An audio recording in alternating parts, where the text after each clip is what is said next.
Hello student, most welcome. तो चलिए लिखेंगे हिंदुस्तान संपादकीय 20 दिसंबर 2025 का डिक्टेशन। डिक्टेशन की स्पीड लगभग 80 शब्द पर मिनट रहेगी। तो चलिए डिक्टेशन स्टार्ट करते हैं 5 सेकंड बाद।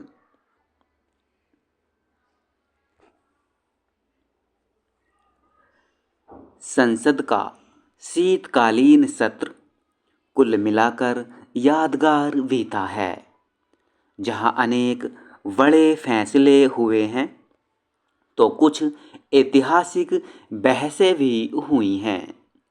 लोकसभा की बात करें तो कुल 15 बैठकों के बाद लोकसभा को अनिश्चित काल के लिए स्थगित कर दिया गया। सत्र के समापन पर लोकसभा अध्यक्ष ओम बिरला ने जहां संतोष का इजहार किया है, वहीं राज्यसभा के सभापति व देश के उपराष्ट्रपति सीपी राधाकृष्णन ने भी सत्र की सफलता पर खुशी जताई है। शीतकालीन सत्र में लोकसभा की उत्पादकता 111%, जबकि राज्यसभा की उत्पादकता 121% रही है। इस सत्र में हंगामे तो हुए हैं, पर ऐसा भी नहीं कि सत्र को चलाने में मुश्किल आई हो। सदस्यों को अपनी बात रखने का पूरा मौका मिला है और विपक्ष भी अपेक्षाकृत संतुष्ट है। विपक्ष को पर्याप्त महत्व देकर सत्ता पक्ष ने भी प्रशंसनीय कार्य किया है।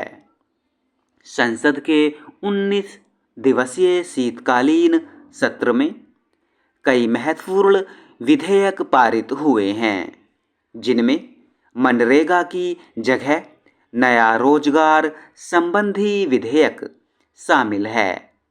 बीते 20 साल से जारी मनरेगा की विदाई के लिए भी इस सत्र को याद किया जाएगा। एक समय यह योजना बहुत कारगर सिद्ध हुई थी और इससे गांवों में पारंपरिक गरीबी का समाधान हुआ था। चूंकि भ्रष्टाचार को लेकर काफ़ी शिकायत थी, इसलिए अब यह रोजगार योजना बिल्कुल बदले हुए रूप में लागू की जाएगी। इसके अलावा निजी भागीदारी के लिए नागरिक परमाणु क्षेत्र को खोलने संबंधी विधेयक भी यादगार रहा। देश में परमाणु ऊर्जा की ज़रूरत है और यह काम पहले केवल सरकार करती थी, लेकिन अब सरकार के अलावा निजी कंपनियों को भी परमाणु ऊर्जा उत्पादन का अवसर मिलेगा।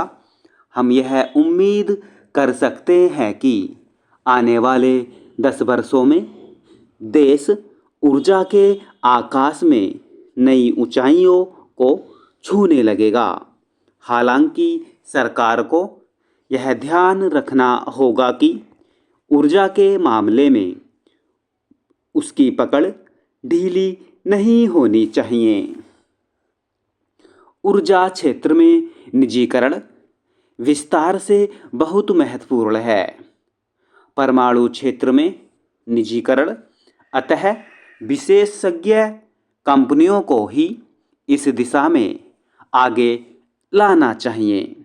यह भी ध्यान रखना चाहिए कि ऊर्जा क्षेत्र में एक दो कंपनियों का ही वर्चस्व न बनने पाए। एकाधिकार के दुष्परिणाम हम इंडिगो संकट के समय देख चुके हैं। भारत में किसी भी महत्वपूर्ण क्षेत्र में किसी भी एक कंपनी का वर्चस्व नहीं होना चाहिए। इस सत्र को बीमा क्षेत्र में 100% FDI की मंजूरी के लिए भी याद किया जाएगा। अब रही बात शीतकालीन सत्र के दौरान वंदे मातरम पर हुई चर्चा की, तो अब यह बहस इतिहास में दर्ज हो गई है। वंदे मातरम के 100 साल को सही ढंग से नहीं मनाया गया था, पर उसके 150वें साल को जिस भव्यता के साथ मनाया गया है, इससे देशभक्ति और सांस्कृतिक राष्ट्रवाद को बल मिलेगा।